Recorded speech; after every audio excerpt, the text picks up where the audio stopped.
حضرت زینب بنت محمد صلی اللہ علیہ وآلہ وسلم وفادار بیوی حضرت زینب رضی اللہ تعالی عنہ کو دنیا سے گزرے ہوئے تقریباً 14 صدیاں گزر گئیں، لیکن آج بھی ان کا نام روشن ہے۔ ان کے اپنے شوہر کے ساتھ وفاداری اور خالص محبت قیامت تک کی مسلمان عورتوں کے لیے بہترین نمونہ ہے۔ انہوں نے اپنے زندگی کے کارناموں، اخلاقی عملی مثالوں اور خدا پرستی کے نمونوں سے اپنے بعد ولیوں کے لیے کامل اور مکمل اسلامی زندگی چھوڑی ہے۔ یہ وہ زینب ہیں جس کو آپ صلی اللہ علیہ وآلہ وسلم کی سب سے بڑی صاحبزادی ہیں۔ بعثت سے 10 سال پہلے جب آپ صلی اللہ علیہ وآلہ وسلم کی عمر مبارک 30 سال کی تھی پیدا ہوئی، اپنی خالہ کے بیٹے ابو العاص سے ماں نے ایک بار لخت جگر کے گلے میں ہار ڈال کر رخصت کر دیا۔ دونوں محبت سے زندگی گزارنے لگے، لیکن جب کفر و شرک کے اندھیروں سے بھری ہوئی زمین پر اسلام کا نور پھیلا تو حضرت زینب رضی اللہ تعالی عنہ ایمان لے آئیں، یعنی اللہ کے ایک ہونے، اسی کے ہاتھ میں سب کچھ ہونے کا، اور یہ کہ وہ تنہا قدرت والا ہے جو کسی کا محتاج نہیں، نہ وہ کسی سے پیدا ہوا اور نہ اس سے کوئی پیدا ہوا، اس کا اقرار کیا اور اپنے والد ماجد کے آخری اور سچے رسول ہونے کا اقرار کیا۔ مگر ان کے شوہر ابو العاص اسلام نہ لائے۔ انہوں نے اپنے شوہر کو اسلام قبول کرنے کی طرف دعوت دی اور ساتھ ہی اعلان بھی کر دیا کہ اگر تم ایمان نہیں لائے تو تمہارا اور میرا راستہ الگ ہوگا اور ہم دونوں ساتھ ساتھ نہیں رہ سکتے۔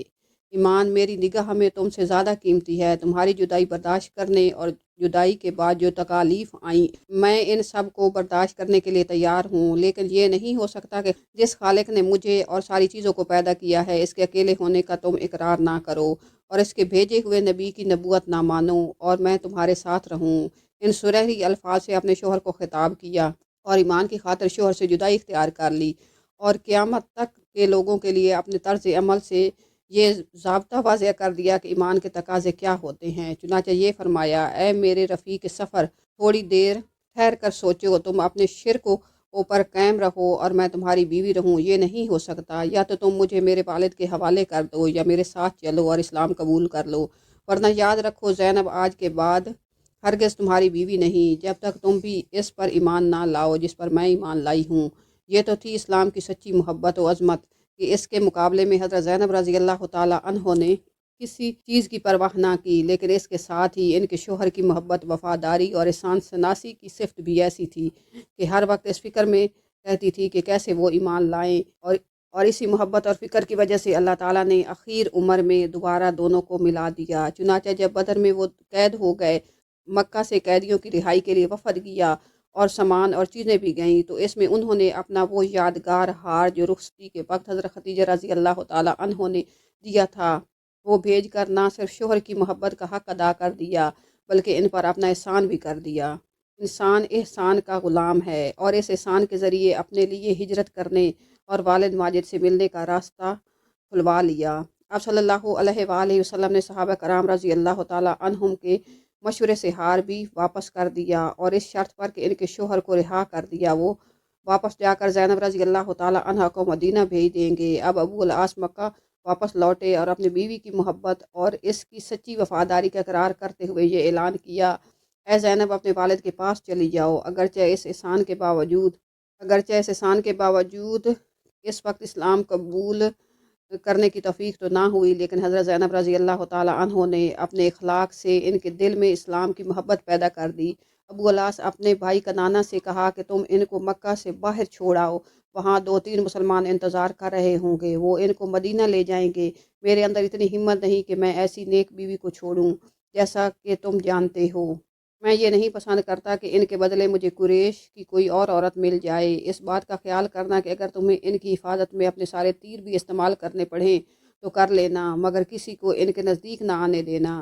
مگر اس مرتبہ تو قریش کے تعقب کی وجہ سے وہ نہ جا سکے۔ پھر رات کے وقت کنانہ ان کو لے گئے۔ حضرت زید بن حارثہ رضی اللہ تعالی عنہ اور ان کے ساتھی انتظار کر رہے تھے، وہ انہیں لے کر مدینہ چلے گئے، شوہر کے ساتھ وفاداری۔ اب یہ مدینہ میں رہنے لگیں۔ کچھ عرصہ گزرا، حضرت زید بن حارثہ رضی اللہ تعالی عنہ نے مکہ کے ایک قافلے پر حملہ کیا۔ مقام ایس سے کچھ لوگ مال اور اسباب کے ساتھ گرفتار ہوئے، مدینہ لائے گئے، ان میں ابو العاص بھی قید ہو کر آئے۔ سحری کے وقت یہ قافلہ پہنچا، یہ دوبارہ حضرت زینب رضی اللہ تعالی عنہ کے پاس گئے، ان سے امن کی درخواست کی۔ اس نیک بیوی نے فوراً اس درخواست کو قبول کیا اور دیوار کے پیچھے سے یہ اعلان فرما دیا، اے لوگوں، میں نے آس بن ربیہ کو پناہ دی ہے، یہ میری حفاظت اور امن میں ہیں، کوئی ان کو نقصان نہ پہنچائے۔ آپ صلی اللہ علیہ وآلہ وسلم نے اس امن کی تائید کی اور اپنی بیٹی کو ان الفاظ کے ساتھ نصیحت فرمائی: اے بیٹی، اپنے مہمان کا اکرام ضرور کرنا، لیکن زن و شوہر کا تعلق مت قائم کرنا، اس لیے کہ جب تک یہ مشرک ہیں تم اس کے لیے حلال نہیں ہو۔ صحابہ کرام رضی اللہ تعالیٰ عنہ اور آپ صلی اللہ علیہ وآلہ وسلم اور حضرت زینب رضی اللہ تعالیٰ عنہ کے اکرام میں ان کا سارا سامان لوٹا کر واپس بھیج دیا۔ اسی اثناء میں ایک شخص نے کہا: اے ابو العاص، اگر تم اسلام لے آؤ تو یہ مال اگرچہ مشرکین کا ہے مگر تمہارے لیے حلال ہوگا، تم اسے لے کر یہاں ہی رہ جاؤ۔ اس پر ابو العاص نے کہا: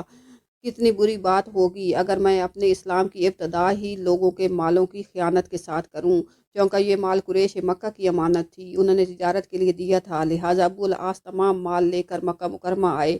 اور سب کی امانتیں واپس کیں اور یہ اعلان کیا: اے قریش کی جماعت، کیا میرے پاس تمہارا کچھ مال باقی رہ گیا ہے؟ انہوں نے کہا: نہیں، اللہ تم کو اس کا بہترین بدلہ عطا فرمائے، تم نے ہماری ساری امانتیں اچھی طرح ادا کر دی ہیں اور ہم نے تمہیں وفادار اور اچھے لوگوں میں پایا۔ تو ابو العاص نے کہا: میں گواہی دیتا ہوں کہ اللہ کے سوا کوئی عبادت کے لائق نہیں اور محمد صلی اللہ علیہ وآلہ وسلم اللہ کے بندے اور اس کے رسول ہیں۔ پھر فرمایا: مجھے قبول اسلام سے صرف یہی بات مانا تھی کہ میں اگر مدینے میں اسلام قبول کر لیتا تو تم لوگ یہ گمان کرتے کہ میرا مقصد تمہارا مال لینا تھا، لیکن اب جب کہ اللہ تعالیٰ نے تمہارا حق ادا کروا دیا ہے، میں اسلام قبول کرتا ہوں۔ اس کے بعد مدینہ آئے اور نئے نکاح کے ساتھ دوبارہ حضرت زینب رضی اللہ تعالیٰ عنہ ان کی بیوی ہو گئی، لیکن حضرت زینب رضی اللہ تعالیٰ عنہ شوہر کی وفاداری اور محبت کا حق ادا کرنے کے بعد اب مدینہ منورہ میں زندگی کے آخری لمحات گزارتے ہوئے اپنے خالق حقیقی سے ملاقات کی تیاری میں لگی ہوئی تھیں۔ اللہ تعالیٰ نے ان کی یہ خواہش بھی پوری فرما دی۔ وہ چاہ رہی تھی کہ میرے شوہر اسلام قبول کر لیں اور وہ بھی جہنم کی آگ سے بچ جائیں اور ہمیشہ ہمیشہ کی جنت میں جانے والے بن جائیں۔ اس نکاح جدید کی تھوڑے ہی عرصے بعد سن 8 ہجری میں ان کا انتقال ہو گیا۔ حضرت ام ایمن، حضرت سودہ اور حضرت ام سلمہ رضی اللہ تعالیٰ عنہما نے غسل دیا، جس کا طریقہ حضور صلی اللہ علیہ وآلہ وسلم نے خود بتلایا تھا، اور آپ صلی اللہ علیہ وآلہ وسلم نے نماز جنازہ پڑھائی، خود قبر میں اترے اور اپنے لخت جگر کو سپرد خاک کیا۔ آپ صلی اللہ علیہ وآلہ وسلم اس وقت بہت غمگین تھے۔ آج مسلمان عورتیں بھی یہ دو صفات اپنے اندر پیدا کر لیں تو دنیا کے کئی گھرانے آج بھی جنت کا نمونہ بن سکتے ہیں۔ اول شوہر سے والہانہ محبت، جیسا کہ اس واقعے میں یہ پتہ چلتا ہے کہ انہوں نے اپنا سب کچھ شوہر پر لوٹا دیا، قیمتی سے قیمتی یادگار ہار جو ماں اپنی بیٹی کے لیے رکھتی ہے، اور ماں کو بھی اپنی ماں کی طرف سے ملا ہو، وہ بھی شوہر کو آزاد کرانے کے لیے فدیہ میں دے دیا۔ سالوں گزرنے کے بعد جس شوہر کے اسلام قبول نہ کرنے کی وجہ سے یہ مصیبت آئی اور شوہر دوبارہ گرفتار ہو کر احسان و اکرام کی درخواست کرتا ہے، فوراً ان کو امن دے دیتی ہیں۔ اسی محبت کا نتیجہ یہ تھا کہ اپنے بھائی کو ابو العاص یہ کہنے پر مجبور ہو گئے کہ مجھے یہ پسند نہیں کہ زینب کے بدلے مجھے قریش کی کوئی دوسری عورت مل جائے، اور تم جانتے ہو کہ میرے اندر اس بات کی طاقت نہیں کہ میں زینب کی جدائی برداشت کر سکوں۔ ایک محبت کرنے والی بیوی کے مقام کا انتہائی معیار یہ ہوتا ہے کہ شوہر اس کی گواہی دے کہ وفادار اور محبت کا چراغ لے کر پورے خاندان اور قبیلے میں اس طرح کی بیوی ڈھونڈوں تو مجھے نہیں مل سکتی۔ یہ ہے ایک مسلمان عورت کے لیے نمونہ کہ اپنے مشرک شوہر کے ساتھ کس طرح برتاؤ کیا، کس طرح ان کو شرک سے نکالا، کس طرح ان کے دل میں اسلام کی محبت بٹھائی اور کس طرح ان کو کافروں کے ماحول سے نکال کر مسلمانوں کے ماحول میں لائیں۔ حضرت زینب رضی اللہ تعالیٰ عنہ کا معاملہ دنیا کے تمام مسلمان عورتوں کے لیے درس عبرت ہے۔ شوہر کے ساتھ والہانہ محبت کا برتاؤ کریں، اس پر اپنا سب کچھ قربان کرنا سیکھیں، اسے جو ملے اس پر شکر کریں اور جو نہ مل سکے اس پر صبر کریں، اس کے ساتھ وفاداری والا معاملہ کریں، اس کو جہنم کی آگ سے بچانے کی فکر کریں، جنت والے اعمال پر آنے کی ترغیب دیں، اور ہر وقت اس فکر میں رہیں کہ میری وجہ سے میرے شوہر اور بچوں کی آخرت کا کوئی نقصان نہ ہو جائے۔ صحابہ کرام رضی اللہ تعالیٰ عنہ کے سوال پر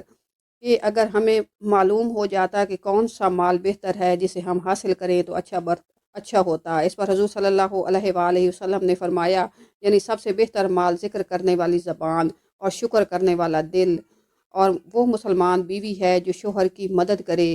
اس کے ایمان لانے پر۔ معلوم ہوا کہ صرف مکان، دکان، روپیہ پیسہ ہی دنیا کی قیمتی چیزیں نہیں ہوتی، بلکہ وہ حقیقت ذکر کرنے والی زبان اور شکر کرنے والا دل